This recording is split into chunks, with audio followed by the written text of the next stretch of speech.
played Lieutenant Tucker Spoon Henry. He's guested on numerous series including Castle and One Tree Hill, and plays ADA Justin Patrick on USA's Fairly Legal. Samuel T. Anders, Michael Trucco.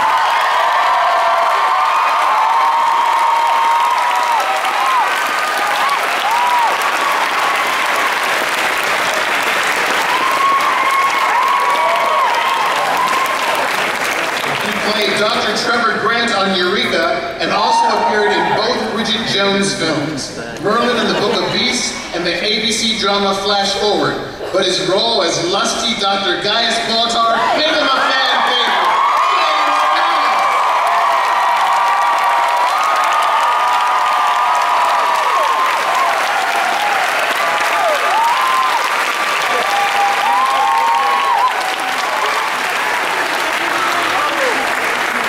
His shows include the Horatio Hornblower miniseries, Law & Order UK, and a recurring role on TNT's Perception.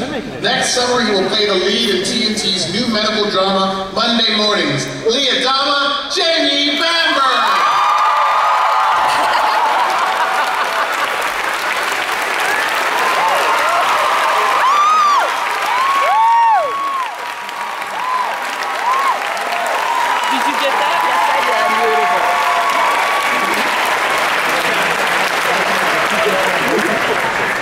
Okay, here are the ground rules. We have people with microphones on each aisle. Please go ahead and start queuing up. And for every question I ask, you to ask 2 to 3 questions. We do expect to be joined by somebody who hasn't quite made it over to this hotel yet, so you'll know when she comes. Okay, first up, Jamie.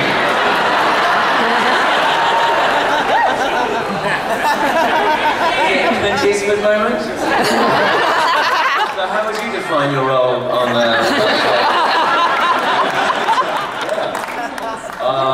yeah, that's interesting. You've had your turn. I haven't seen it, so I'm really whistling in the dark. God bless Clint, I love him. Jamie, unlike the classic Apollo, Lee Adama wasn't a prototypical hero when the series started. How did you approach developing his character? Yeah, well, I thought I was going to get fired every day, so I approached it one day at a time. Yeah, I thought the tap on the shoulder was going to come any second, and they were going to get someone a bit more heroic. So I was trying to be as heroic as I could be within the constrained confines of the character, actually, because I knew he had to have, you know, the kernel of something heroic, even if he was being, you know, slightly adolescent in the miniseries. So I was doing my damnedest. I'm sorry if it didn't work. But thankfully, you know, we had 70-something hours of television for the character to sort of grow and expand. And, you know, nobody was truly heroic in the show. I mean, people showed elements of heroism, and they acted in ways that you'd like to think you would under pressure in certain moments, but they all fell flat on their face at others. So, you know, it was a rounded character, and for that I'm very grateful. Because whilst not everyone was on board after the miniseries, and, you know, I remember the boards which I started to read, you know, weren't 100% positive at all, and it was quite hard to read at times. But that was because it was a rounded character and people weren't quite yet ready for that. And you know, gradually we all grew into it, I think. But it was a blessing, you know, really to play a human being rather than just a hero, which, you know, if you watch these superhero movies at the moment, it's a bit boring after a while. Thanks. This side.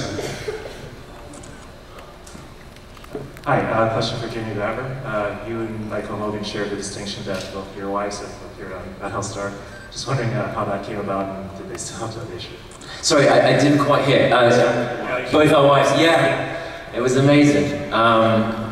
It was wonderful, actually, because the whole experience of being on the show, if I could define it as one thing, it was a family experience. And the two people really to be thanked for that more than anybody else are Eddie and Mary, who just were very aware that they were the senior representatives of a cast that was actually pretty young and quite inexperienced. And they really empowered all of us. And you know, I said yesterday that about Eddie scaring the living daylights out of me, and part of that was, you know, his way of making us all step up to the plate as actors. But the other thing that they did is to really create this warm family environment on and off the set at weekends. We were all strangers in Vancouver. James and I went through that process and had families of our own. And you know, Kerry and Neha, James's wife, were so much part of that show before Kerry or Michael's wife, Susan. Thank you so much. God bless Susan. And Susan did the 17th Precinct pilot with us as well. They were part of the show long before they came on the screen, but when they did, and with Kerry's case, that was all down to Eddie. Eddie basically said, you know, you're going to be in the show. He just told her that she was going to be in the show, and she tried to sort of laugh it off, but she had to audition. Kerry had to audition for Michael Rymer, she had to audition first for the casting directors in Vancouver, as I'm sure Susan Hogan did. So she had to jump through a few hoops, which she was just terrified of failing because everyone knew she was auditioning.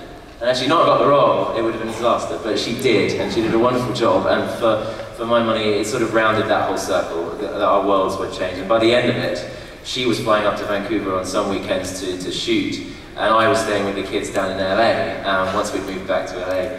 And that was, you know, incredible, and you know, I'm so proud of Kerry and what she does.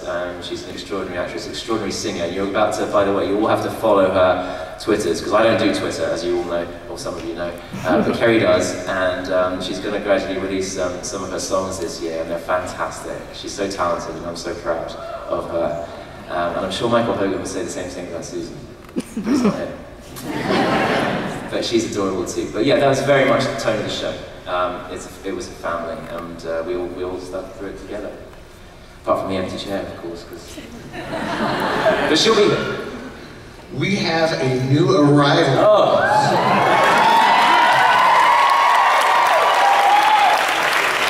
She played Richard Dreyfuss' daughter on The Education of Max Bickford, and her other credits include CSI, 24, and Nip Tuck. She currently appears as Deputy Victoria Vic Moretti on A&E's Long Mile. Kara Starbuck Grace, Katie Sackhoff!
This side.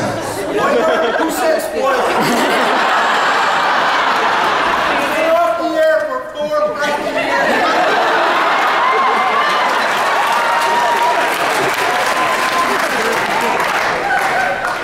Katie Sackhoff, ladies and gentlemen.